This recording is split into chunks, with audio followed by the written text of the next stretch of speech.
Dan Ibu akan terus tidak kenal lelah untuk memperjuangkan itu. Ya, saya merasa diberi kekuatan yang melimpah-limpah ya Mas ya, oleh Tuhan Yang Maha Kuasa. Dan saya merasa selalu ada jalan yang bisa saya lewati. Terus kemudian dia bilang kalau Ibu masih tetap akan mengadakan aksi, ya keselamatan Ibu bukan di tangan kami, tetapi di tangan baju hijau. Pemerintahan Presiden Jokowi yang periode pertama itu kan mengangkat Menhankam Pangap tahun 98, Pak Wiranto diangkat menjadi Menko Polhukam. Nah, sejak itu saya terus kemudian, waduh, Pak Jokowi rupanya nggak bisa dipercaya. Revisi undang-undang itu memang didesain oleh elit-elit politik negeri ini. Oh, kalau saya bilang sih iya dong. Pak Jokowi akan dihormati banyak orang kalau dia berani mengambil langkah evaluasi peradilan, reformasi, perintahkan kepada Menko Polhukam.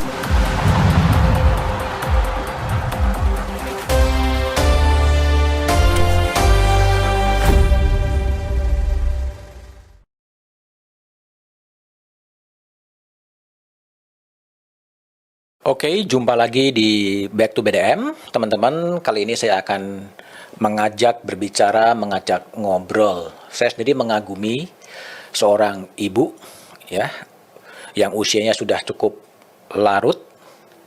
Selama 25 tahun, ibu ini memperjuangkan kematian putranya. Peristiwanya memang terjadi pada 13 November 1998. Seorang relawan kemanusiaan yang bernama Bernardino Realino Norma Imawan, yang sering dipanggil Wawan, tewas ditembak aparat di kampus Universitas Atmajaya. Waktu itu dikenal sebagai tragedi Semanggi I. 25 tahun ibu ini terus berjuang untuk mendapatkan keadilan, dan sampai sekarang keadilan itu juga tidak pernah kunjung datang lewat berbagai aksi, termasuk aksi Kamisan. Setiap hari Kamis, kelompok ini berjuang untuk mendapatkan keadilan. Sampai hari ini, sudah 774 kali ibu ini selalu melakukan unjuk rasa di depan istana untuk menuntut datangnya keadilan. Aksi Kamisan ini dimulai pada 18 Januari 2007. Dan siang ini sebelum ibu ini akan berangkat ke istana, saya mengajak ngobrol di Back to BDM untuk menangkap sebetulnya semangat apa yang, perjuangan apa yang sedang diupayakan oleh ibu. Ibu itu adalah Ibu Sumarsih. Ibu, gimana kabar? Ya, puji Tuhan, kabar baik Mas. Sehat ya? Puji Tuhan, sehat. Bu, saya mau nanya Bu. Ya. Ini ibu sudah 774 kali ya berunjuk rasa tiap Kamis di depan istana ya sejak 18 Januari 2007 untuk memperjuangkan keadilan terhadap peristiwa penembakan Wawan. Sampai kapan ibu akan berjuang? Ya, sampai kasus-kasus pelanggaran HAM berat, terutama masa lalu yang terjadi sebelum Undang-Undang Pengadilan HAM diterbitkan, yaitu pada tahun 2000, itu diselesaikan di Pengadilan HAM ad hoc, khususnya untuk tragedi 98. Nah, tragedi 98 itu oleh Komnas HAM diselidiki dalam 3 berkas, yaitu berkas Semanggi I, Semanggi II Trisakti, berkas kerusuhan 13-15 Mei 98, dan penghilangan paksa atau penculikan. Nah, jadi yang kami perjuangkan sebenarnya tidak hanya pelanggaran HAM berat saja, tetapi pada saat mengawali aksi Kamisan itu, kami juga bergabung dengan para korban pelanggaran HAM, baik mereka yang digusur rumah tinggalnya, digusur tempat usahanya, kemudian buruh migran, buruh yang ada di Indonesia, dan lain sebagainya. Ya. Itu kan peristiwa terjadinya kan di 13 November 1998 ya Bu ya. Ya, udah melewati 5 presiden ya. Mulai dari Pak B.J. Habibie, kemudian Gus Dur, kemudian Ibu Mega, kemudian Pak SBY, dan sekarang Pak Jokowi. 5 presiden dilalui, dan Ibu terus tidak kenal lelah untuk memperjuangkan keadilan, khususnya juga kepada keadilan Wawan. Sebetulnya apa yang menjadi semangat dasar dari Ibu itu sendiri? Semangatnya adalah cinta. Saya mencintai Wawan, kami sekeluarga mencintai Wawan, dan menurut saya, dalam diri saya, dalam cinta itu ada semangat dan harapan. Nah, di dalam harapan itu ada kesetiaan dan ketekunan. Itulah yang kemudian selama 25 tahun saya merasa tidak berhenti untuk membongkar fakta kebenaran, mencari keadilan, melawan lupa, dan melawan impunitas. Dan Wawan, ketika Wawan itu ditembak, itu sebagai aktivis kemanusiaan. Ya, jadi Wawan itu adalah mahasiswa Atmajaya, dan menurut saya kemudian mencari kesaksian atau ketika teman-temannya datang ke rumah, dia bercerita banyak yang mengatakan bahwa hari Jumat dari pagi, Jumat tanggal 13 November 98, Wawan ceria dengan menggunakan ID card tim relawan untuk kemanusiaan. Nah, ID card tim relawan Wawan ini saya temukan karena sendiri sampai sekarang belum semua barang peninggalan Wawan itu saya buka. Seingat saya tahun 2018 saya membongkar peninggalan Wawan, saya menemukan ID card tim relawan atas nama Wawan yang menandatangani Frater Mutiara Andalas. Posko posko tim relawannya ada di trotoar Rumah Sakit Carolus, dan pada 20 tahun peristiwa Semanggi I, ketika saya mengirim doa, itu ada tetangga yang kebetulan beda komplek, yang kebetulan dia adalah perawat di Rumah Sakit Carolus. Dia bilang, perawat Rumah Sakit Carolus dan Rumah Sakit Medistra banyak yang kenal Wawan. Jadi Wawan setiap ke rumah sakit dia selalu minta obat-obatan untuk teman-temannya yang berdemonstrasi. Tadi Ibu menyebutkan bahwa banyak sekali atau benda-benda peninggalan Wawan yang belum sempat dibuka, belum sempat Ibu lihat. Ya. Kenapa?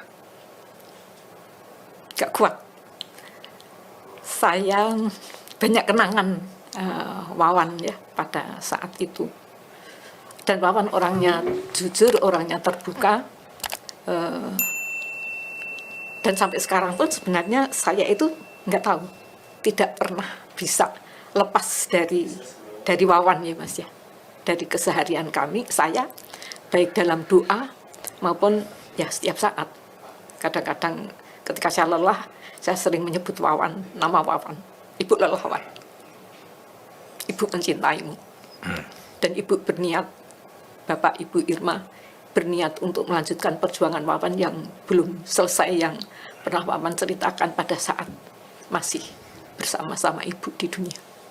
Itu barang-barang apa yang Ibu tidak kuat untuk membuka lemari atau apapun? Ada tas Wawan, warnanya hitam. Seminggu setelah Wawan meninggal, kami diundang ke Rumah Sakit Carolus untuk diberikan tas Wawan. Jadi Wawan pada saat itu, saya memang melarang demo ketika kami saling percaya. Kemudian Wawan, kami saling percaya Mas. Kemudian ketika Wawan bilang tenang ya, tenang, Wawan akan ada di dalam kampus, Wawan akan menangani logistik sama seperti pada saat sidang umum MPR. Itu bulan Maret tahun 98, Wawan kelihatan di TV, dia berada di tengah tumpukan barang. Kemudian saya tanya, itu Ibu tadi lihat Wawan ada di TV. Terus Wawan di telinga itu ada ini, ada apa itu, pensil atau apa ya? Dia ketawa ngakak, hahaha. Boleh kan Bu sekali-sekali ngerokok? Kemudian saya bilang, nah kan bilangnya begini perjanjiannya, boleh ngerokok kalau sudah kerja. Kalau ngerokok masih minta uang dari orang tua, ya sayang dong. Nah terus kemudian Dan memang setelah saya ketemu dengan, kebetulan ada suster Inoy, suster gereja, dia juga mengatakan bahwa memang pada saat itu baik bulan Maret 98 maupun November 98 yang dipercaya untuk menangani banrat, menerima atau mengeluarkan barang adalah Wawan dan suster Inoy itu. Jadi kami memang percaya sekali dengan Wawan ya. Itu tragedi Semanggi I itu adalah tragedi ketika ada sidang istimewa MPR ya Bu ya? Betul, dan beberapa orang mengatakan bahwa saat penembakan Wawan itu pada saat di MPR RI sedang, sidang istimewa MPR itu sedang membicarakan masalah dui fungsi ABRI. Jadi tragedi Semanggi I itu terjadi pada tahun 1998 ketika MPR sedang melakukan sidang istimewa. Ya, di antaranya adalah soal penghapusan dui fungsi ABRI yang pada waktu itu dipimpin oleh Presiden B.J. Habibie, dan kemudian terjadi bentrokan di Semanggi. Itulah Semanggi I. Itulah aksi yang terbesar di tahun 1998, sebelumnya ada bulan Mei. Bu Sumarsi, saya juga dengar begitu Wawan kemudian tertembak, hampir tiap minggu pada sebuah waktu Ibu selalu mengunjungi makam Wawan di Joglo. Ya, puluhan tahun lebih setiap pagi saya mesti ke makam Wawan. Jadi pernah kalau mau Lebaran itu kan banyak wartawan yang meliput di makam ya Mas ya. Itu juga mungkin dia tahu kalau saya sekitar jam 8 itu sampai di makam Wawan. Dia ini ada wartawan yang nunggu saya di makam Joglo setiap hari. Terus kemudian sampai pensiun pun saya juga masih ke makam Wawan. Terus kemudian kantornya bapaknya Wawan kan pernah dipindah ke Jakarta Pus karena kantornya direnovasi. Nah setelah pindah kembali ke kantornya di Tanah Abang 3, kemudian ke makam Wawan itu setiap hari Minggu, dan juga pada saat hari libur itu saya ke makam. Nah beberapa hari yang lalu ada seorang aktivis, Mas Andreas Harsono itu dari HRW ya, Human Rights Watch ya, itu mengunjungi makam Wawan. Dia cerita ke Mbak Suci, istrinya Munir, kalau makam Wawan bagus sekali, rapi. Di kata orang-orang di makam Wawan itu dirawat oleh orang tuanya sendiri. Dan sekarang Ibu juga menggunakan kaos hitam, berbaju hitam dengan foto Wawan ya Bu ya? Ya. Itu memang sengaja perjuangan Ibu didedikasikan untuk Wawan itu sendiri? Ya sebenarnya kasus Semanggi I itu kan kasus yang tenggelam. Artinya banyak orang tidak tahu tentang peristiwa Semanggi I. Juga tidak disentuh oleh pengadilan yang kaitannya dengan tentara ya Mas ya, entah pengadilan militer atau pengadilan HAM itu sendiri. Memang sudah disentuh oleh pengadilan, tetapi pengadilannya Pengadilan Tata Usaha Negara Jakarta ketika kami menggugat Jaksa Agung ketika mengatakan bahwa peristiwa Semanggi I dan Semanggi II itu bukan pelanggaran HAM berat. Nah untuk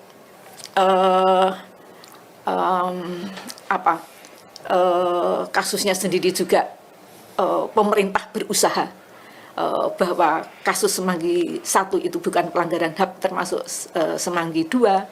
Orang semakin melupakan, banyak orang yang tidak mengenal siapa Wawan. Itu kemudian ya sambil sosialisasi memperkenalkan Wawan bahwa dia adalah mahasiswa Atmajaya Jakarta yang kemudian menjadi korban dalam kekerasan aparat ketika mahasiswa berjuang bergerak untuk menuntut adanya perubahan sistem pemerintahan yang demokratis. Ya ternyata untuk mewujudkan pemerintahan yang demokratis itu memerlukan perjuangan, memerlukan pengorbanan, entah nyawa atau ada juga banyak yang terluka. Jadi lebih ke sana ya Mas ya. Jadi di tahun 1998 itu ada 3 peristiwa besar. Pada bulan Mei itu ada penembakan mahasiswa Trisakti, beberapa mahasiswa Trisakti tewas, dan kemudian itu menjadi pendorong terjadinya reformasi dan Presiden Soeharto kemudian turun. Lalu kemudian pada bulan November kembali kemudian terjadi aksi Semanggi 1 ya yang menuntut penghapusan dui fungsi ABRI, dan juga kemudian ada disebutkan Semanggi 2 yang pada waktu itu juga kemudian menentang undang-undang penanggulangan keadaan bahaya. Itulah yang kemudian dikonstruksikan oleh Komnas HAM sebagai terjadinya pelanggaran HAM berat yang menewaskan banyak orang. Bu Sumarsih, sejak 13 Januari 1998 ada nggak sih pendekatan-pendekatan dari aparat soal kematian atau tewasnya Wawan? Kalau pendekatan aparat tidak ada. Tidak ada. Kalaupun polisi itu selalu sering bertanya, ada aksi enggak, dilarang Bu, enggak boleh Ibu hari ini aksi karena di depan istana sudah steril, sudah steril, jadi tidak boleh orang lewat di depan istana. Terus kemudian dia bilang kalau Ibu masih tetap akan mengadakan aksi, ya keselamatan Ibu bukan di tangan kami, tetapi di tangan baju hijau. Kalau untuk pendekatan masalah materi tidak, tetapi memang bukan aparat ya Mas ya, dengan terbitnya Kepres nomor 17 tahun 2022 itu kan ada Kepres tentang pembentukan tim penyelesaian non-yudisial pelanggaran HAM berat masa lalu. Nah, waktu kami diundang untuk FGD dengan tim PPHAM itu, ya memang ini ditanya maunya apa. Nah, di dalam Kepres itu kan ada bentuk bantuan-bantuan, ada jaminan sosial, bantuan kesehatan, terus kemudian bantuan pendidikan, jaminan hari tua, dan lain sebagainya. Tapi saya menolak. Kalau di 1998 Bu, apakah setelah ditembaknya Wawan itu ada semacam permohonan maaf atau semacam apapun dari pemerintah pada waktu itu? Sepertinya B.J. Habibie itu minta maaf dan khusus kepada Ibu ada nggak pendekatan? Nggak ada. Lalu Ibu kemudian memilih perjuangan melalui Kamisan ya? Ya, dan semacam didominasi oleh baju hitam dan payung hitam gitu. Itu inspirasinya dari mana Bu? Saya tidak tahu. Jadi pada saat itu sebelum kami akan melakukan aksi, waktu itu kita rapat JSKK, Jaringan Solidaritas Korban untuk Keadilan. Kemudian saya bilang, kalau sekarang kita ini hanya membuat buku, sosialisasi HAM ke sekolah-sekolah, ke kampus-kampus, ke masyarakat, kapan kita akan memperjuangkan untuk penyelesaian kasusnya? Bagaimana kalau kita mengadakan aksi rutin, terserah, mau seminggu sekali, 2 minggu sekali, atau sebulan sekali.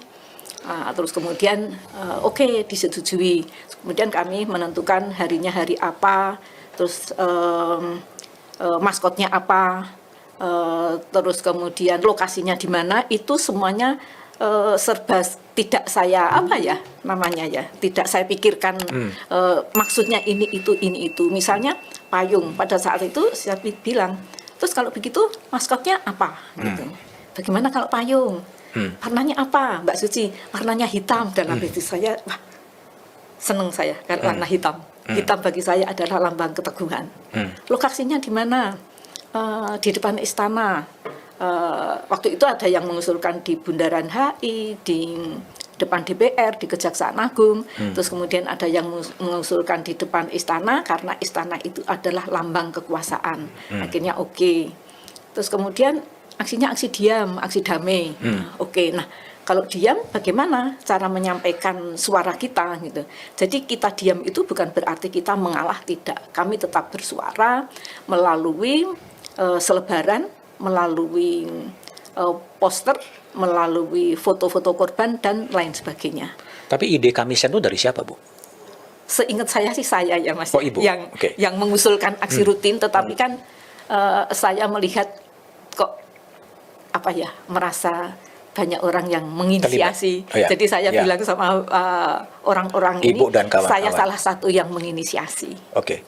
Jadi aksi Kamisan itu kan mirip dengan perjuangan Plaza de Mayo ya. Ibu-ibu dari Argentina yang juga memprotes dulu terhadap pemerintahan junta.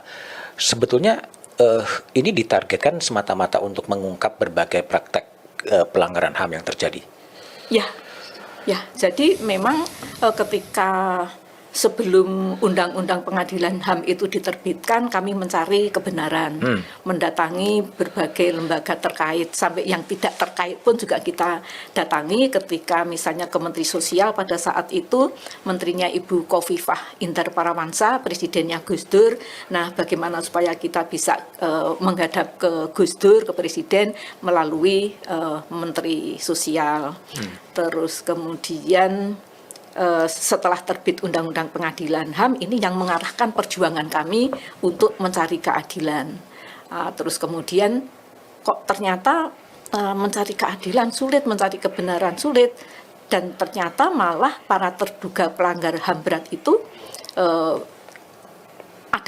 diberi peluang untuk mendirikan partai politik, mencalonkan diri menjadi presiden, menjadi wakil presiden. Terus sementara kasusnya sendiri tidak ada perkembangan apa-apa. Berarti ya kami berjuang untuk melawan impunitas. Tapi kok lama sekali? Akhirnya ya kami berjuang juga untuk melawan lupa. Nah, pada saat rapat itu, kalau tidak salah seingat saya tanggal 9 Januari tahun 2007, juga ini Mas sudah memikirkan sampai kapan aksinya. Sampai Karena kapan, Bu? waktu itu tahun 99 itu kan ada aksi damai yang diadakan oleh aktivis perempuan di Bundaran HI, tetapi kemudian dilarang oleh polisi karena dituduh ditunggangi oleh Gerwani. Saya baca di Kompas, saya ikut 2 kali waktu itu. Terus kemudian pada tahun 2007 itu juga ada pawai sepeda motor untuk Munir setiap hari Selasa, tetapi kadang-kadang ada, kadang-kadang tidak. Nah, kemudian sampai kapan kita mau berhentinya begitu? Artinya Mbak Suci, nanti sama saya Bu. Oke. Kemudian Yati Andriani anak kontras, nanti sama saya Bu. Jadi nanti kalau tinggal 3 orang, kita tidak usah melanjutkan aksi lagi, kita bubar. Sekarang berapa orang yang tiap Kamis berunjuk rasa? Menurut catatan saya tahun 2000 bulan Desember tahun 2007 dan 2008 itu yang datang 8 orang. Terus pada saat menjelang Lebaran tahun 2021 itu yang datang 7 orang. 7 orang. Selain itu yang datang pernah hanya 15 orang, tetapi juga pernah sampai 500-an orang. Dan itu cara mengundangnya, polisi itu kan selalu mempermasalahkan. Selalu tanya, Bu, masanya berapa? Saya tidak pernah mengestimasi masa, Pak. Orang yang datang ke aksi ini hanya itu mereka yang sadar aja, menurut kesadaran mereka. Jadi datangnya sendiri-sendiri ya, Bu, volunteer ya? Sendiri-sendiri. Selama sejak 2007 16 tahun sampai sekarang pernah bertemu dengan pihak istana? Seingat saya tanggal 26 Maret tahun 2007 itu kami dibawa Kontras pada saat ulang tahun Kontras untuk bertemu dengan Presiden SBY. Kemudian saya bilang, saya percaya Bapak Presiden tahu tentang adanya aksi di depan istana, memakai pakaian hitam, memakai payung hitam, karena berkali-kali kami melihat Bapak Presiden lewat. Nah, terus kemudian pada tahun 2018 tanggal 31 Mei menjelang pemilu juga itu diterima Presiden Jokowi. Oke. Di situ ya. Oke, jadi udah sejak 2007 demo, hampir semua presiden bertemu dengan perwakilan istana, tapi sampai sekarang mungkin juga belum ada penyelesaian yang lebih konkret soal khususnya soal penembakan Wawan. Tidak ada, Mas, tidak ada. Yang dijanjikan apa? Kalau saya itu tahun 2014, saya itu kan Pak Jokowi. Iya, Pak Jokowi. Saya itu kan demo, ayo pilih Jokowi JK. Saya di aksi Kamisan saya jadi seingat saya pemilu itu hari Rabu, terus hari Kamis aksi Kamisan, kemudian Rabu sore itu suaranya sudah stagnan ya, menang Jokowi, kemudian saya minta refleksi, saya akan berhenti aksi Kamisan, saya percaya Pak Jokowi menang menjadi presiden, dan saya percaya janji yang ditulis di dalam visi misi dan program aksi Jokowi JK atau dikenal dengan juga Nawacita itu pasti dilaksanakan. Jadi di dalam Nawacita itu sebenarnya ya sama dengan yang kita perjuangkan, karena di butir GG-nya itu kami berkomitmen untuk menghapus impunitas dalam sistem hukum nasional dan seterusnya. Di butir FF-nya itu bunyinya kami berkomitmen untuk menyelesaikan kasus-kasus pelanggaran HAM berat masa lalu secara berkeadilan yang masih menjadi beban politik dan seterusnya. Kasusnya disebut ada Semanggi 1, Semanggi 2 Trisakti, ada penghilangan paksa, kerusuhan 13-15 Mei 98, Talang Sari Lampung, Tanjung Priok, dan 65. Saya percaya penuh. Tetapi terus kemudian pertengahan pemerintahan Presiden Jokowi yang periode pertama itu kan mengangkat Menhankam Pangap tahun 98, Pak Wiranto diangkat menjadi Menko Polhukam. Nah, sejak itu saya terus kemudian waduh, Pak Jokowi rupanya nggak bisa dipercaya. Terus kemudian setelah saya memberikan refleksi di aksi Kamisan, rupanya anak-anak aktivis 98 juga mendengar juga, akhirnya mereka datang ke rumah, ada diskusi kecil, ya seperti seminar begitu, ada pembicaranya, terus kemudian intinya bahwa saya tidak boleh berhenti aksi Kamisan. Tidak boleh berhenti aksi Kamisan. Belum tentu Presiden Jokowi itu akan memenuhi janjinya, dan itu ternyata betul. Dan pada saat kami diterima Presiden Jokowi pada tanggal 31 Mei tahun 2018, waktu itu kan saya sendiri ada pergumulan, mau atau enggak.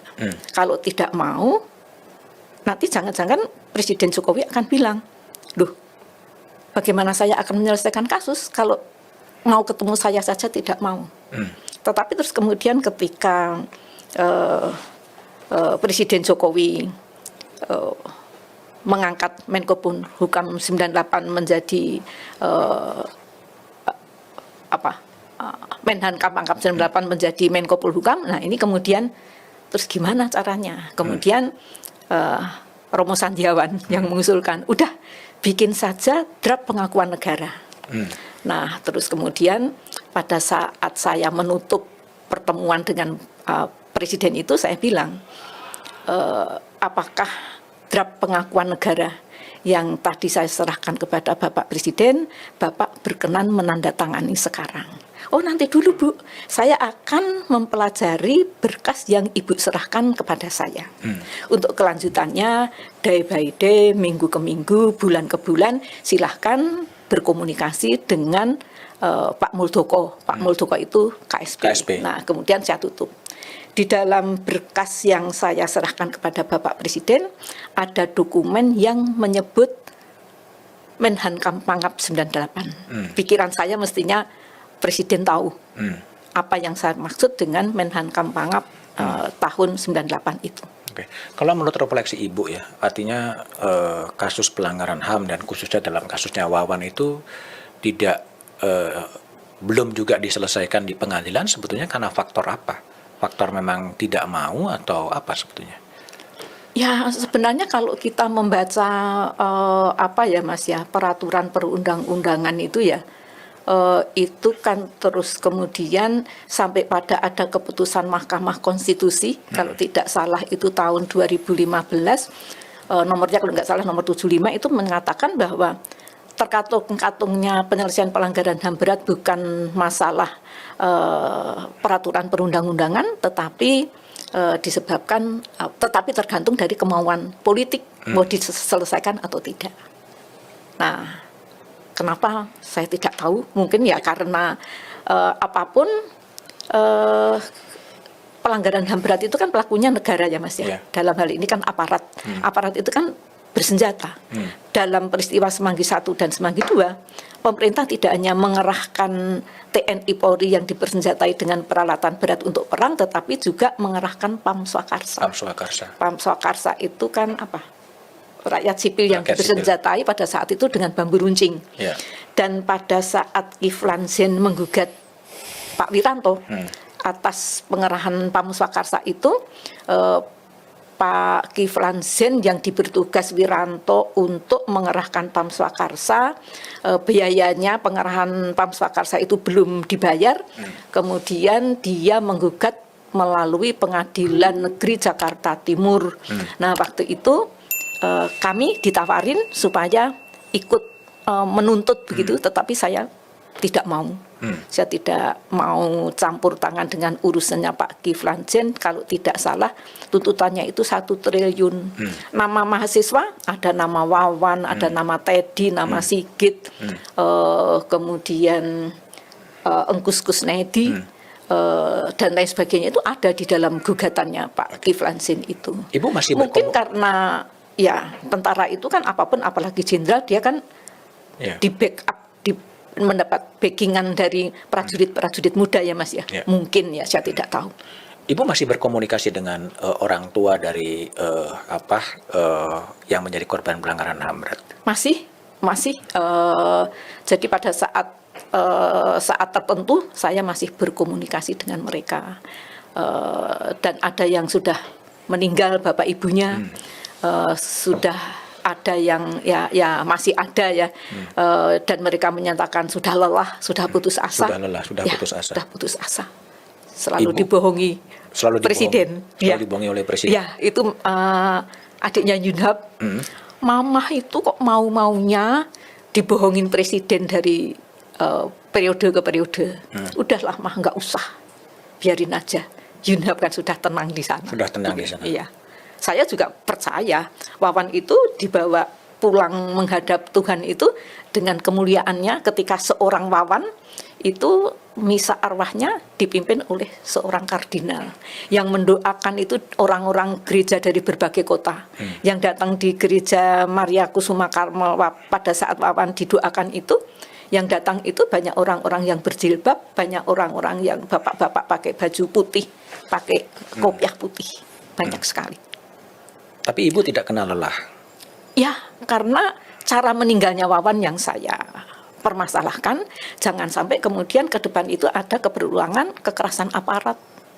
Orang ditinggal, orang yang dicintai dalam sesaat itu memerlukan proses yang berat ya Mas ya, untuk kembali pulih hidup seperti ya kebiasaan sehari-hari.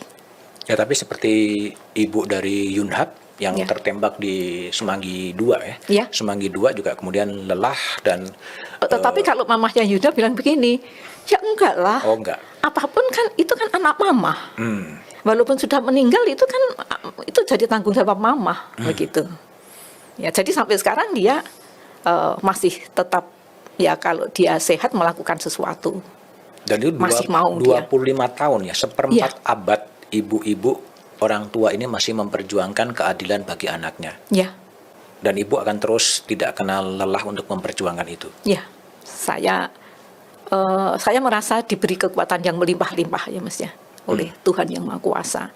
Dan saya merasa selalu ada jalan yang bisa saya lewati untuk ya memelihara harapan. Memelihara harapan. Ya, memelihara harapan. Jadi misalnya seperti rekomendasi dari tim PPHAM itu kan kemudian terus ada pernyataan dari Presiden, dari Pak Mahfud MD ya, Menko Polhukam, saya baca di harian Kompas itu bahwa penyelesaian non-yudisial itu tidak menegasikan penyelesaian secara yudisial. Nah, ini yang kemudian bagi saya ini masih ada jalan yang bisa saya tempuh untuk mewujudkan perjuangan Wawan dan kawan-kawannya yang belum selesai dengan mewujudkan agenda reformasi yang ketiga, yaitu tegakkan supremasi hukum. Nah, barometernya ada di mana?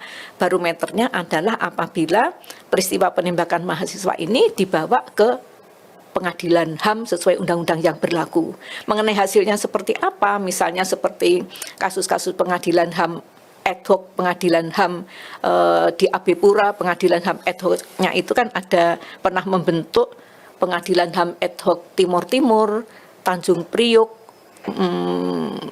tetapi kemudian tidak ada yang diadili ya. Nah ini beda permasalahan. Ini menjadi tanggung jawab kita semua bahwa Indonesia sebagai negara hukum ya mestinya hukum itu harus ditegakkan, tidak membedakan antara rakyat dan penguasa. Tapi kalau Ibu tuntutannya adalah pengadilan HAM ad hoc ya, seperti tadi Ibu ceritakan kasus Tanjung Priok, kasus Timur Timur, ya, kasus AB Pura, ya, yang terakhir kan, itu kan Paniai. kemudian Paniai, itu kan semuanya bebas. Iya. Sebetulnya. Ibu masih ingin memperjuangkan lewat jalur pengadilan yang mungkin contoh-contohnya kemudian bebas. Ya, saya masih akan tetap memperjuangkan itu. Kalau misalnya hasilnya adalah hukum itu tajam ke bawah, tumpul ke atas, ya ini menjadi tanggung jawab anak-anak muda terutama, dosen-dosen di kampus, terutama dosen yang mengajar fakultas hukum. Nah, ini supaya mereka bisa menghasilkan para penegak hukum yang benar-benar menjunjung tinggi nilai-nilai kemanusiaan dan nilai-nilai keadilan. Oke. Dan sekarang Presiden Jokowi udah membentuk tim PPHAM ya, penyelesaian pelanggaran HAM masa lalu secara non-yudisial. Ya. Itu sudah bagi Ibu artinya apa itu? Pengakuan negara memang pelanggaran HAM pernah terjadi, itu sesuatu yang sudah cukup bagi Ibu sebagai ibu dari Wawan? Ya, pembentukan tim penyelesaian non-yudisial itu kan impunitas terselubung. Impunitas terselubung. Ketika anggota tim PPHAM itu ada pelaku pelanggaran HAM berat. Pak Kiki Syahnagri itu ada daftarnya, dia terlibat di dalam kasus Timur Timur. Kemudian As'ad Ali itu di dalam pembunuhan Munir. Kemudian korban yang dilibatkan di dalam tim itu kan juga tidak ada. Terus penyelesaiannya kalau non yudisial kan terus kemudian berarti ya memang di luar hukum ya Mas ya, di luar hukum. Nah, ini di dalam aksi Kamisan itu kan salah satu tujuannya adalah melawan impunitas. Melaksanakan janji Jokowi sebenarnya yang kampanye presiden tahun 2014. Nah, kemudian kami menolak karena itu terus kemudian hanya akan melanggengkan impunitas dan tidak akan memberikan jaminan tidak terjadinya keberulangan pelanggaran HAM berat di masa yang akan datang. Dan menurut saya Pak Jokowi itu juga tidak konsisten. Kalau di Kepres nomor 17 tahun 2022 itu untuk penyelesaian kasus-kasus pelanggaran HAM berat masa lalu. Pelanggaran HAM berat masa lalu itu kan ditulis di Nawacita. Itu kan kasusnya disebut ada Semanggi 1, Semanggi 2 Trisakti, kerusuhan 13-15 Mei 98, terus kemudian penghilangan paksa, Talang Sari Lampung, Tanjung Priok 65. Tetapi di dalam Inpres nomor 2 tahun 2023 dan di dalam Kepres nomor 4 tahun 2023 itu yang akan diselesaikan itu pelanggaran HAM berat masa lalu dan masa kini. Artinya Kepres dan Inpres tahun 2023 nomor Inpres nomor 2 tahun 2023 dan Kepres nomor 4 tahun 2023 itu menjadi sapu jagat untuk menyelesaikan kasus-kasus pelanggaran HAM berat yang sudah diselidiki oleh Komnas HAM. Sementara penyelidikan Komnas HAM itu kan sifatnya pro justisia. Jadi harusnya ya diselesaikan di pengadilan. Bahwa hasilnya bebas itu urusan lain. Ya, itu urusan lain. Dan kalau tujuannya pembentukan tim penyelesaian secara non-judisial itu adalah untuk rekonsiliasi, saya tidak menolak rekonsiliasi. Maksudnya tetapi saya tidak menolak rekonsiliasi, tetapi harus melalui proses hukum. Jadi harus jelas siapa yang akan rekonsiliasi, siapa yang akan dipulihkan persahabatannya. Ketika ada korbannya, ya mestinya ada pelakunya. Semua peraturan yang ada kaitannya dengan hak asasi manusia tidak ada definisi tentang pelaku.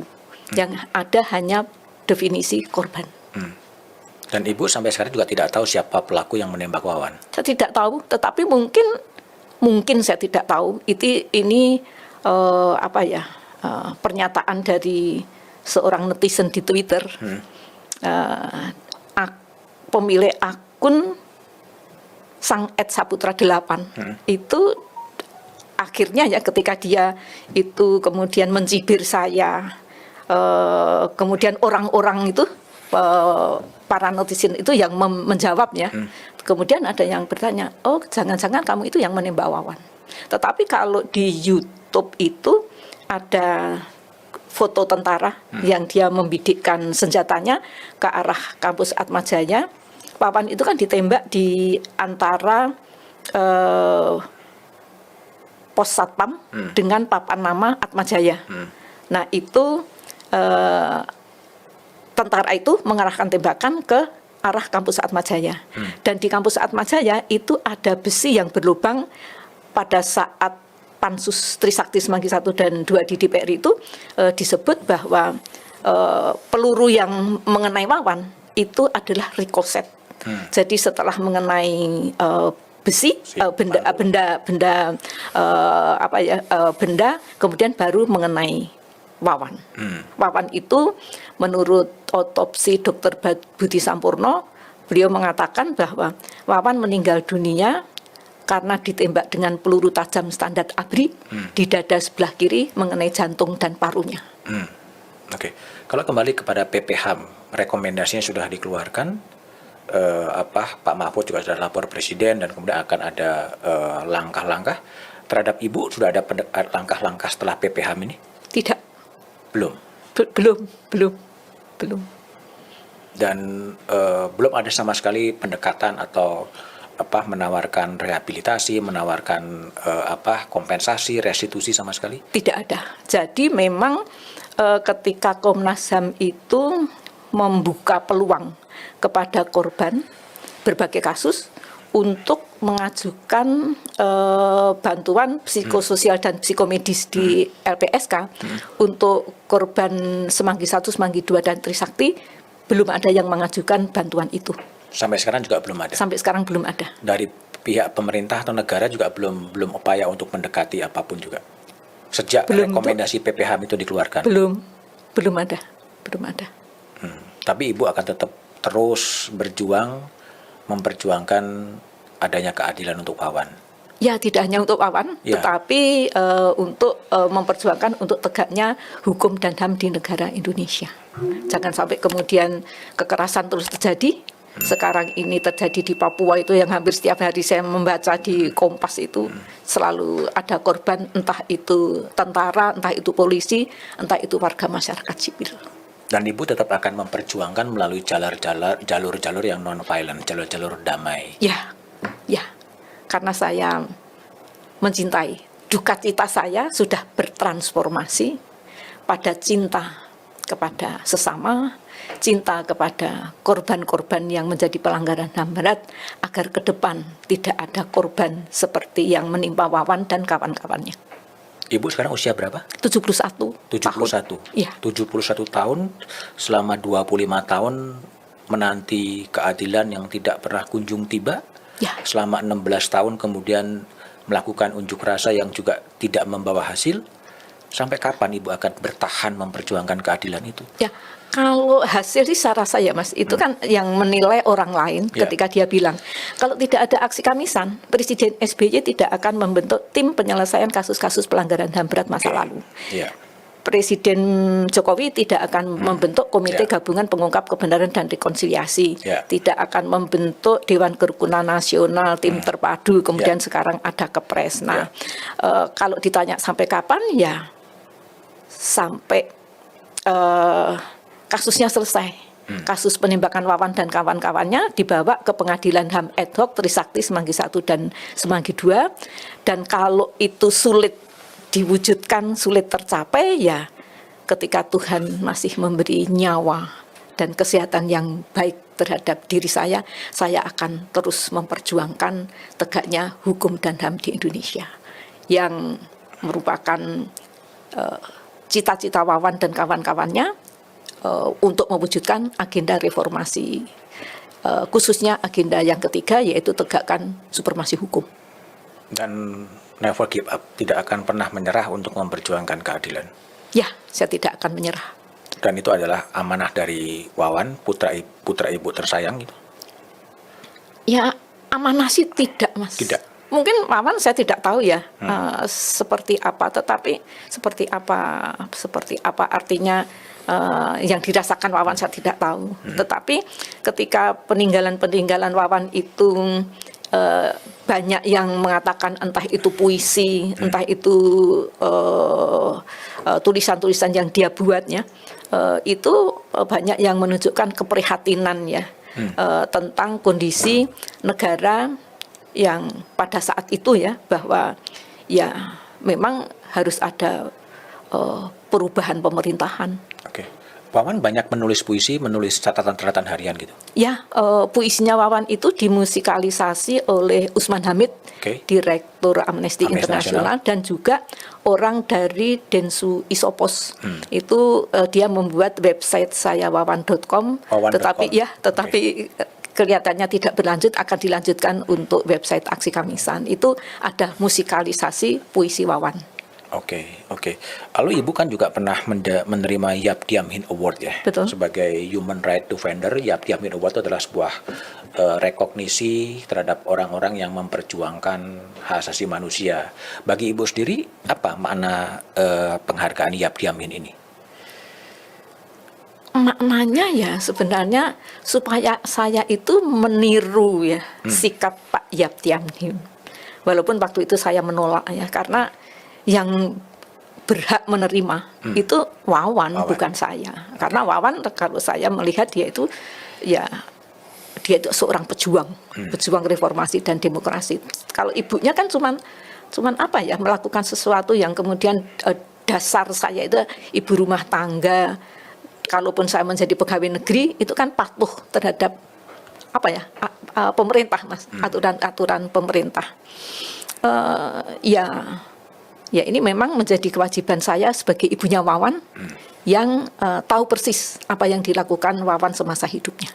Tapi Ibu luar biasa, Bu, di antara sekian banyak orang tua korban yang 25 tahun berjuang, yang lain mengatakan sudahlah, ini sudah selesai, sudah berbahagia di sana, tapi Ibu adalah sosok yang konsisten sebetulnya untuk memperjuangkan hukum dan keadilan itu sebetulnya.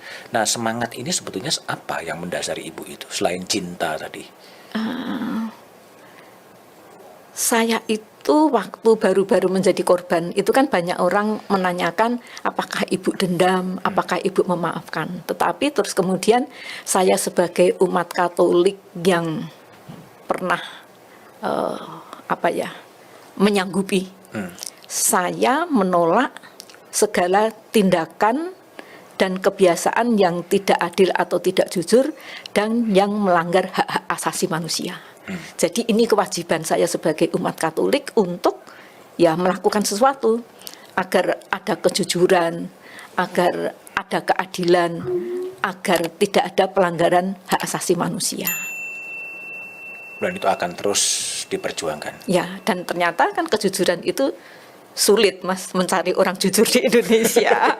Sampai Tuhan ikut campur tangan anak-anak pejabat akhirnya yang membongkar kejahatan orang tuanya, bukan lembaga negara yang didirikan. Ini kalau menurut saya ini Tuhan yang bekerja. Termasuk saya pun juga sebenarnya Tuhan yang bekerja. Bukan saya tidak mempunyai kemampuan apa-apa. Ibu Sumarsih, saya tahu Ibu sedang ditunggu oleh teman-teman Ibu yang akan berunjuk rasa di Aksi Kamisan di depan istana. Saya tidak akan menahan Ibu terlalu lama. Saya mengucapkan matur nuwun, Bu, telah hadir di Back to BDM. Jadi semangat untuk menegakkan keadilan, semangat untuk melawan lupa. Tentunya inilah sebagai inspirasi, konsistensi dari seorang ibu untuk memperjuangkan bukan hanya keadilan bagi Wawan putranya, tapi juga keadilan bagi korban-korban pelanggaran hak asasi manusia yang lain. Bu Sumarsih, ya terima kasih telah ada di Back to BDM. Saya juga terima kasih atas perhatian Mas Budiman Tanurjo. Ya. Semoga apa yang kami lakukan bermanfaat bagi masyarakat. Makasih Ibu, matur nuwun. Nggih. Revisi undang-undang itu memang didesain oleh elit-elit politik negeri ini. Kalau saya bilang sih iya dong. Pak Jokowi akan dihormati banyak orang kalau dia berani mengambil langkah evaluasi peradilan, reformasi perintahkan kepada Menko Polhukam.